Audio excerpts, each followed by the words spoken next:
அதிசயம் தமிழ்நாட்டில் நிகழ்ந்துச்சு. அதில் பார்த்தீங்கன்னா திமுகவும் அதிமுகவும் இணைந்து பிஜேபியும் இணைந்து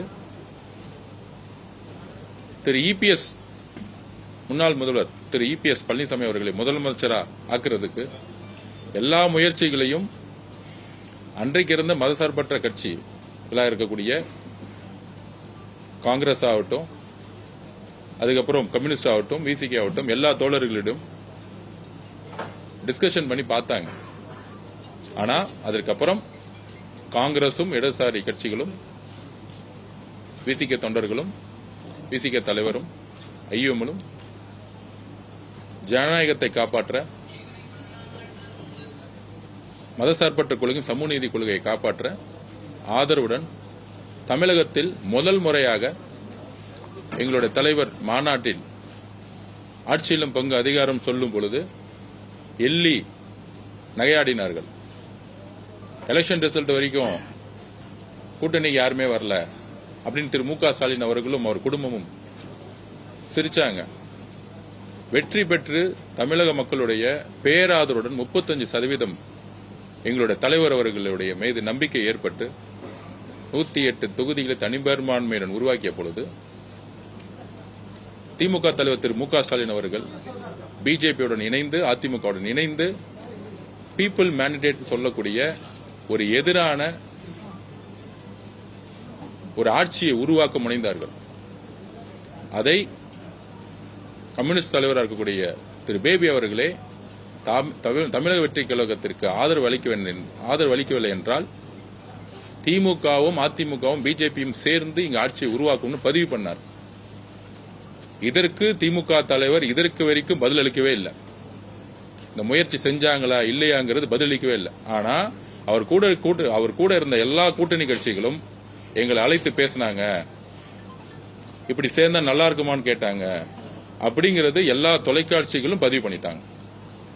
திரு மு.க. ஸ்டாலின் அவர்கள் கொள்கை ரீதியாக திமுக கொள்கை ரீதியாக மதசார்பற்ற கொள்கையில் உறுதியா இருந்தா எப்படி திரு இபிஎஸ் அவர்களிடம் அதிமுக பொதுச் செயலாளர் இருக்கக்கூடிய இபிஎஸ் அவர்களை தேர்தல் பிரச்சாரத்தில் திரு இபிஎஸ் பழனிசாமி அவர்களுக்கு ஓட்டு போட்டா அது பிஜேபிக்கு போற ஓட்டுன்னு சொல்லி பிரச்சாரம் பண்ணது திரு மு.க. ஸ்டாலின் அவர்களும் மகன் உதயநிதி அவர்களும். அப்ப சந்தர்ப்பவாத அரசியலை உருவாக்கியது, திட்டம் போட்டது தமிழக வெற்றி கழகம். எங்களுடைய தலைவர் முதலமைச்சர் ஆகக்கூடாதுன்னு திட்டம் போட்டு சதி செயலை செய்தது திமுக. அந்த சதி செயலை முறியடித்து அனைத்து ஜனநாயக சக்திகளும் ஒன்றிணைந்தோம். ஜனநாயகத்தில் நாங்க எல்லாத்துக்கும் பதில் சொல்ல ரெடியா இருக்கிறோம். ஒளிமறைவு அரசியல் எங்களுக்கு கிடையாது. திமுக தான் ஒளிமறைவு அரசியல் செஞ்சது. அப்ப இடைப்பட்ட நேரத்தில் திரு சி வி சண்முகமத்தோடைய அணிகள் ஏன் வெளியே வந்தாங்க? அவங்களுடைய கோரிக்கை என்ன? புரட்சி தலைவர் அவர்கள் உருவாக்கிய இயக்கம் அதிமுக, தீய சக்தி அறிஞர் அண்ணாவால் உருவாக்கப்பட்ட கட்சி, தீய சக்தி குடும்பத்திடம் ஊழலால் சிக்கிக் கொண்டது என்று சொல்லி கட்சியை 1972 உருவாக்கி, அந்த 1972 உருவாக்கிய கட்சியை அவர் இறக்கும் வரை திமுகவை கடைசி வரைக்கும் ஜெயிக்கவே முடியாத அளவுக்கு ஒரு மிகப்பெரிய உறுதியான தலைவராக இருந்தார். குழப்பங்கள் ஏற்பட்டு திருப்பியும் 1991 அம்மா ஜெயலலிதா அவர்கள் வந்து அவர்கள் இருக்கும் வரையும் அதிமுகவை மிகப்பெரிய வலிமையான 2016 தனிப்பெரும் சக்தியாக கூட்டணியே இல்லாமல் வென்று காட்டியவர் புரட்சி தலைவி அம்மா அவர்கள். அந்த வழியில் வந்த தொண்டர்கள் திரு இபிஎஸ் அவர்களுடைய கூட்டணியுடைய தோல்வியாகட்டும், திமுகவுடைய மறைமுக உறவை புரிந்துகிட்டு எலெக்ஷன் முடிஞ்ச உடனே அதிமுக பொதுச் செயலாளர் கூடிய திரு இபிஎஸ் அவர்கள் திமுகவுடன் பேச்சுவார்த்தை நடத்தி முதலமைச்சர் ஆளான்னு சொல்லும் பொழுது அந்த கட்சியில் மேடம் ஜெயலலிதா அவர்களுக்கு பல்வேறு இழப்புகளுக்கு காரணமாக இருந்தது திமுகங்கிறது ஒவ்வொரு தொண்டர்களுடைய மிகப்பெரிய நம்பிக்கை. அப்படி வாழ்நாள் முழுவதும் புரட்சித் தலைவி அம்மா அவர்களும் எம்ஜிஆர் அவர்களும் எதிர்த்த ஒரு கட்சியுடன் தான் முதலமைச்சர் ஆவதற்காக திரு இபிஎஸ் பழனிசாமி அவர்கள் பேச்சுவார்த்தை நடத்தி அதை கம்யூனிஸ்ட் தோழர்களும் ஜனநாயக சக்திகளும் எதிர்த்து நின்றனால அந்த பேச்சுவார்த்தை நின்னுச்சு. இது ஏதோ திமுக முழு மனதுடன் ஜனநாயகத்து மேல நம்பிக்கை வச்சுக்கிட்டு திமுக தலைவர் திரு மு.க. ஸ்டாலின் அவர்கள் ஒரு அறிக்கை கொடுத்தாரு, நாங்கள் எதிர்கட்சியாக செயல்படுவோம் ஒரு அறிக்கை கொடுத்தாரு. அது கிடையாது. எல்லா விதமான முயற்சிகளும் நடந்து ஜனநாயக சக்திகளாக இருக்கக்கூடிய கம்யூனிஸ்ட் தோழர்களும் காங்கிரஸ் தோழர்களும் விசிகே தோழர்களும் ஐயுஎம்எல் தோழர்களும் இணைந்ததனால் ஃபெயிலியர் ஆனதுனால திரு மு.க. ஸ்டாலின் அவர்கள் அந்த அறிக்கையை விட்டு மக்களிடம் ஒரு நல்ல பெயர் வாங்குறதுக்கு திருப்பி ஒரு சூழ்ச்சியை உருவாக்கினார். அந்த சூழ்ச்சியுடைய வேர் அதிமுகவுடைய ஒட்டுமொத்த தொண்டர்களையும் ஒரு பெரிய வழியை கொடுத்தது. அதிமுக கூடிய பல்வேறு முன்னாள் அமைச்சர்கள் எங்களை தொடர்பு கொண்டாங்க. அம்மா உருவாக்கிய இயக்கம் இன்றைக்கு திமுகவோடு சேர்ந்து சுயநல அரசியல்ல சூழ்ச்சியில மாட்டிக்கிட்டு இருக்கு. தமிழக வெற்றி கழகத்தை நாங்கள் புதிய அதிமுகவை நாங்கள் பார்க்கிறோம். அதனால இணையரோன்னு சொல்லிட்டு இன்னும் வரக்கூடிய காலங்களில் முன்னாள் 19 அமைச்சர்கள் 20 அமைச்சர்கள் கட்சியினுடைய முன்னாள் பாராளுமன்ற உறுப்பினர்கள் முன்னாள் எம்எல்ஏக்கள் ஒன்றிய செயலாளர்கள் மாவட்ட செயலாளர்கள் பல்வேறு அழைப்புகளை சகோதரத்துடன் அன்புடன் எங்களோட பேசிக்கிட்டு இருக்காங்க. ஏனென்றால் 26 தேர்தலுக்கு அப்புறம் அரசியல் களம் மாறிடுச்சு. எழுதி வைத்துக் கொள்ளுங்கள், வரக்கூடிய தேர்தல்களில் திரு இபிஎஸ் அவர்களும் திரு மு.க. ஸ்டாலின் அவர்களும் இணைந்து தேர்தலை அரசியலை உருவாக்குவார்கள். அவர்களுக்கு ஊழலை தவிர எதுவும் கிடையாது. இந்த ஒரு வாரமா அந்த 10 நாளா டிடிசிபிலையும் சிஎம்டிலையும் டாஸ்மார்க்லையும் ரிஜிஸ்டர் டிபார்ட்மெண்ட்லயும் எங்கேயுமே ஊழல் கிடையாது. சிஎம் ஃபேமிலி ஃபண்ட், அமைச்சர் fund, MLA fund, party fund எல்லாத்தையும் ஒழித்தது எங்களுடைய முதலமைச்சர் சி ஜோசப் விஜய் அவர்கள். இதை நீங்க எங்க வேணா போய் மீடியா செக் பண்ணலாம். அப்படி ஒரு தூய்மையான ஆட்சியை கொடுக்கும் பொழுது அதுக்கு பாதிக்கப்பட்டவர்கள் திரு மு.க. ஸ்டாலின் அவர்களும் திரு இபிஎஸ் ஐயா பழனிசாமி அவர்களும். அப்படி இருக்கும் பொழுது புரட்சித் தலைவி அம்மா அவர்களுடைய கனவையும் மீறி திமுகவுடைய தலைவருடன் பேச்சுவார்த்தை நடத்தி முதலமைச்சர் அதுக்கு செய்யும் பொழுது அதிமுக எல்லா தொண்டர்களும் தலைவர்களும் தலைமை மீது நம்பிக்கை இழந்து தமிழக வெற்றி கழகத்தை ஒரு புதிய அதிமுகவை அவங்க நினைக்கிறாங்க. அதிமுக இருக்கக்கூடிய தொண்டர்கள் அதனால பேரு அன்புடனும் ஒரு நல்ல எதிர்காலத்தையும் தமிழக மக்களுக்கும் வேலை செய்யவும் ஒவ்வொருத்தரும் எந்த விதமான எதிர்பார்ப்புமின்றி மக்கள் சேவையாற்ற வந்தாங்க. அதுல திரு மு.க. ஸ்டாலின் அவர்கள் ட்வீட் போட்டிருக்காரு, இவங்க 3 எம்எல்ஏக்களும் ரிசைன் பண்ணது குதிரை பேரன். திரு ஓபிஎஸ் அவர்கள் திரு ஓபி பழனிசாமி அவர்கள் திரு ஓபி பன்னீர்செல்வம் அவர்கள் வைத்திலிங்கம் அவர்கள் இவங்கெல்லாம் ரிசைன் பண்ணிட்டு திமுக சேரும்போது அது குதிரை பேரம் கிடையாதா? ஒரு கட்சியோடைய அண்ணன் செங்கோட்டையன் அவர்கள் தமிழக வெற்றி கழகத்தில் சேரும் பொழுது நேர்மையாக எந்த விதமான எதிர்பார்ப்புமின்றி மக்கள் சேவைக்காக ஒரு இளைஞர் படையுடன் சேரும் பொழுது அதே திமுகவும் அதிமுகவும் எந்த அளவிற்கு கேலி கிண்டல்கள் செய்தாரும் எல்லாருக்கும் தெரியும். அப்பையும் அண்ணன் செங்கோட்டையன் அவர்கள் தன்னுடைய எம்எல்ஏ பதவியை ரிசைன் பண்ணி சபாநாயகரிடம் கொடுத்து அதற்கப்புறம் எங்களுடைய தலைவர் அவர்களை சந்தித்தார். ஒரு கட்சியை 3/2 பங்கு இல்லாமல் உடைத்து அந்த கட்சியில் இருக்கிறவர்களுக்கு ஒரு ஆஃபர் கொடுத்தா அது பேர் குதிரை பேரம். ஒரு கட்சியில் 3/2 பங்கு இந்த கட்சியின் மீது நம்பிக்கை இல்லை, ஒரு தலைவர் மீதும் புதிய கட்சியின் மீதும் நம்பிக்கை கொண்டு நாங்கள் மெர்ஜ் பண்றோம் இணைக்கிறோம்னா அது பேர் குதிரை பேரம் கிடையாது. நாங்கள் அந்த இடத்திற்கு கூட சொல்லல.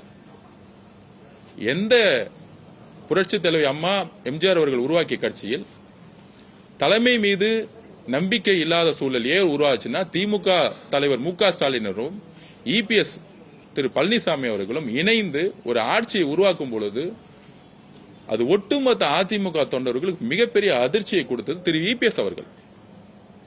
இதுதான் பெரிய சூழ்ச்சி. அந்த சூழ்ச்சியிலிருந்து எல்லா தொண்டர்களும் திரு இபிஎஸ் பழனிசாமி அவர்கள் மீது நம்பிக்கை இழந்து தமிழக வெற்றி கழகத்தின் மீது நம்பிக்கையை உருவாக்கி இந்த 15 நாளுடைய ஆட்சியில ஒட்டுமொத்த ஊழலையும் தூக்கி எறிந்த சரித்திரம் இந்த 50 வருஷமா எங்கேயுமே நடந்தது கிடையாது. அதனால அன்புடனும் ஒரு நம்பிக்கையுடனும் அதிமுகவுடைய தொண்டர்களை நாங்கள் வரவேற்கிறோம். இன்னும் அதிமுக கூடிய பல்வேறு நாடாளுமன்ற உறுப்பினர்கள், மாவட்ட செயலாளர்கள் அவர்களையும் நாங்கள் வரவேற்போம். ஏனால் புரட்சி தலைவர் எம்ஜிஆர் அவர்கள் உருவாக்கிய கட்சி நாளைக்கு திமுகவுடன் சேரப்போதுன்னு அவங்களே ஃபீல் பண்றாங்க. சேர்ந்து தேர்தல் அரசியல உருவாக்கணும்னு அவங்க நினைக்கிறேன்னு ஒவ்வொரு எம்எல்ஏவும் சொல்ல ஆரம்பிக்கிறாங்க. ஏன்னா அந்த பார்ட்டி இன்டர்னல் மீட்டிங்ல திரு இபிஎஸ் பழனிசாமி அவர்கள் அந்த 47 எம்எல்ஏ மீட்டிங்ல இருக்காங்கிறது அவங்க பதிவு பண்ணியிருக்காங்க எங்ககிட்ட. அப்ப அந்த அதிர்ச்சியிலிருந்து பல்வேறு எம்எல்ஏக்கள், பல்வேறு நாடாளுமன்ற உறுப்பினர்கள், முன்னாள் நாடாளுமன்ற உறுப்பினர்கள், மாவட்ட செயலாளர்கள் ஒரு அன்புடன் இணையணும்னு நினைச்சாங்க. அதனால சட்டத்தின்படி சபாநாயகர் அவர்களை சந்தித்து ஒவ்வொரு சட்டமன்ற உறுப்பினருக்கும் தன்னுடைய பதவியை ராஜினாமா செய்ய எல்லா விதமான அரசியல் அதிகாரம் இருக்கு. அதனால மக்கள் முன்பு நேர்மையாக தன்னுடைய பதவியை ராஜினாமா செய்த பிறகு என்னை சந்தித்தார்கள். சந்தித்த பிறகு முதலமைச்சரை மரியாதை நிமித்தமாக சந்தித்தார்கள். இப்பொழுது ஸ்பீக்கர் அனௌன்ஸ் பண்ண பிறகு இன்றைக்கு முறையாக அதோட உறுப்பினர் கார்டை பொதுச்செயலாளர் ஆனந்தன் அவர்கள் முன்பு, அண்ணன் ஆனந்தன் முன்பு அதை வாங்கி முறையாக சேர்ந்திருக்கிறார்கள். இங்கு ஜனநாயகம் எங்கும் மீறப்படல. அதனால திரு மு.க. ஸ்டாலின் அவர்களுடைய தோல்வி அவர்கிட்ட பதிவு பண்றேன். எதனால தோத்தன்னு 36 கமிட்டியை போட்டிருக்காங்க. அவருடைய மிகப்பெரிய தோல்விக்கு அவருடைய மருமகன் சபரீஷ் அவர்களும் அவருடைய மகன் உதயநிதி அவர்களும் 36 டிபார்ட்மெண்ட்டை 13 டிபார்ட்மெண்டா பிரிச்சு 17 டிபார்ட்மெண்டா பிரிச்சு எல்லா துறைகளிலும் ஊழலை உருவாக்கி ஒட்டுமொத்த பணத்தையும் கலெக்ஷன் பண்ணி நெடுஞ்சாலைத்துறை, PWD, highways, civil department, registration department ஊழலை செஞ்சு அந்த ஊழல் மூலம் பணத்தை ஒவ்வொரு தொகுதியிலும் 30 கோடி ரூபாய் செலவு செய்து அப்ப மக்களுக்கு ஒரு மாற்றம் வேணும்னு நினைச்சாங்க. இந்த வெற்றி சாதிக்கு எதிரான ஒரு வெற்றி இல்ல. சாதியை புறக்கணித்து மக்கள் தேர்ந்தெடுத்திருக்காங்க. மதத்தை புறக்கணித்து தேர்ந்தெடுத்திருக்காங்க. பணத்தை தூக்கி எறிஞ்சிருக்காங்க. பழமையான அரசியலை தூக்கி எறிஞ்சிருக்காங்க. அதனால இந்த பொய்யான சூழ்ச்சியான பரப்புரைகளுக்கெல்லாம் கடுமையாக நாங்கள் மக்கள் முன் நின்று இப்பொழுதே நான் ஓப்பனா பேசுறேன். திரு பன்னீர்செல்வம் அவர்களும் ஓபிஎஸ் முன்னாள் முதலமைச்சராக இருந்தவர், அவர் ரிசைன் பண்ணிட்டு மு.க. ஸ்டாலின் முன்பு சேரும் பொழுதோ, வைத்திலிங்கம் அவர்கள் சேரும் போதோ அவர் என்ன குதிரை பேரம் நடத்தினாருன்னு ஓபன் பண்ணட்டும். அந்த மாதிரி எந்த கட்சியிலிருந்தும் ஒரு எம்எல்ஏ ரிசைன் பண்ணிட்டு ஒரு கட்சியில சேரலாம். திரு மு.க. ஸ்டாலின் அவர்களுக்கும் திரு உதயநிதி அவர்களுக்கும் நாங்கள் பதிவு பண்ணதுன்னா பை எலெக்ஷன் வரும். பை எலெக்ஷன்ல நீங்களும் கேம்பெயின் பண்ணுங்க, பிரச்சாரம் பண்ணுங்க. பிரச்சாரம் பண்றது கூட ஜனநாயக கடமை இருக்கு. அதுல தேர்தல்ல மக்கள் யாருக்கு வெற்றி பெற போறாங்கிறது மக்கள் முடிவு பண்ண போறாங்க. நாங்கள் எங்களுடைய பிரச்சார திட்டத்தின் மூலம், எங்களுடைய தலைவருடைய பிரச்சாரம் மூலம் மிகப்பெரிய வெற்றிகளை உருவாக்குவார். அதனால இந்த 3 பேரும் பத்திரிகையாளர் சந்திப்பாங்க. அவங்க கிட்ட நீங்க ஜனநாயக பூர்வமான எல்லா கேள்விகளும் கேட்கலாம். இது ஒளிச்சு மறைச்சு பேச்சுவார்த்தை நடத்தக்கூடிய அரசியலை புதுசாக உருவாக்கக்கூடிய இளைஞர்கள் கொண்ட தலைவர் உருவாக்கிய கட்சியில் அது கிடையாது. மிக்க நேர்முடன் அதிமுக தலைமை திமுகவோட தலைமையுடன் சேர்ந்து ஒரு சூழ்ச்சி அரசியலை தமிழ்நாட்டில் உருவாக்கியத்தோடைய ஒரு வெளிப்பாடுதான் அதிமுகவுடைய ஒட்டுமொத்த தோல்வி. அந்த தோல்வியின் வெளிப்பாடுதான் அவங்க அதிமுக பொதுச்செயலாளர் மேல் நம்பிக்கை இழந்து ஒரு மாற்றத்திற்கான மக்கள் சேவைக்கான ஒரு அரசியலுக்காக அவங்க வந்திருக்காங்க. அவர்களை அன்போடு வரவேற்போம். இவங்களை மட்டும் இல்ல, ஒட்டுமொத்த அதிமுகவுடைய நிர்வாகிகளும், பாராளுமன்ற உறுப்பினர்களையும், முன்னாள் பாராளுமன்ற, மாவட்ட செயலர், ஒன்றியம், ஏன் கிளைக்கழக நிர்வாகிகளை கூட நாங்கள் வரவேற்போம். ஏனால் எம்ஜிஆர் உருவாக்கிய கட்சி நாங்கள் அப்பயே பதிவு பண்ணோம். எங்களுடைய பிரச்சாரத்தில் எம்ஜிஆர் அவர்களையும் அண்ணா அவர்களையும் தலைவர் முன்னிலைப்படுத்தினார். ஏனால் எம்ஜிஆர் அவர்கள் எங்கள் தலைவருக்கும் சரி, புரட்சி தலைவர் அம்மாவும் சரி, எங்கள் தலைவருக்கு முக்கியமான ஒரு தலைவர். அதனால அதிமுகங்கிறது எங்களுடைய தொண்டர்கள் தோழமை. பொதுச்செயலாளர்கள் மீது எங்களுக்கு பல்வேறு விமர்சனங்கள் இருக்கு. அதனால தொண்டர்களை நாங்கள் எப்பொழுதும் வரவேற்போங்கிறதா எங்களோட பதிவு. இல்ல, அதாவது மாற்றத்திற்கான கட்சி தான். பட் ஆனா வரக்கூடிய சேர்வுகள் மீது எந்த விதமான குற்றச்சாட்டுகள் எதுவுமே கிடையாது. எந்த கட்சியில இப்ப அண்ணன் செங்கோட்டையன் அதிமுக தான் வந்தாரு. ஆக்சுவலா அவர் வந்து தன்னுடைய எம்எல்ஏ பஸ் டிசம்பர் மாசமே ரிசைன் பண்ணிட்டு வந்து கட்சியில சேர்ந்தாரு. அவருக்கான பணிகள் கொடுக்கும்போது இந்த கட்சியுடைய சட்டத்திட்டங்கள், இந்த கட்சியுடைய அடிப்படை விதிகளை வந்து அவங்க உள்வாங்கிட்டு, அதுல முக்கியமான வந்து ஊழலற்றது சொல்றோம், எங்களுடைய கொள்கைகளை உள்வாங்கிட்டு சேர்றவங்களை யார் மீதும் எந்த விமர்சனம் இல்லாதவங்க மீது தான் கட்சியில வந்து நாங்க வந்து அனலைஸ் பண்ணி தலைவர் அவர்களுடைய முழு கட்டளையுடன் தான் நாங்க வந்து அவங்க வந்து சேர்றாங்க.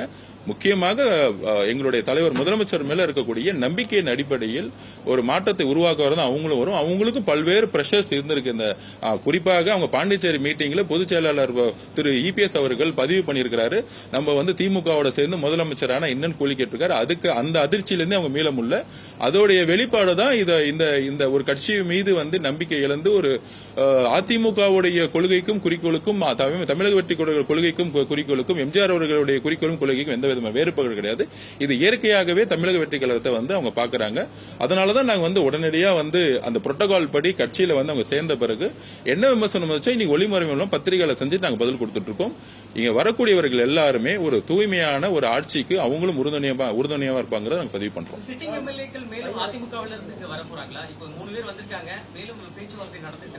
இல்ல கண்டிப்பா பொதுச் செயலாளராக இருந்தாலும் சரி, மக்கள் மன்றத்தில் நல்ல பெயர் யாருக்கெல்லாம் இருக்கோ கண்டிப்பா அவங்க வரவேற்றிருக்கும். குறிப்பாக புரட்சி தலைவருடைய நிர்வாகத்தில் இருந்தவரும் புரட்சி தலைவி அம்மா மீது நம்பிக்கையாக இருந்தவங்களாகட்டும் அவங்கள வந்து கண்டிப்பாக தலைவர் அவர்களிடமே வந்து அவங்களுக்கு நோட்ஸ் போது தலைவர் அவர்கள் ஒவ்வொருத்தரையும் பார்த்து கண்டிப்பாக அவங்களோட அன்போடு வரவேற்கிறார்.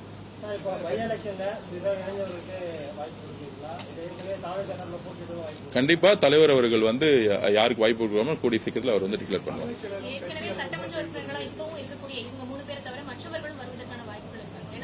இல்ல அது வந்து ஒவ்வொருத்தருடைய முடிவு. அவங்க வந்து அவங்களுடைய நிலைப்பாடு அவங்கவுங்க டிக்ளேர் பண்ணும்போது தெரியும். அதை பத்தி நான் இப்ப சொல்ல முடியாது.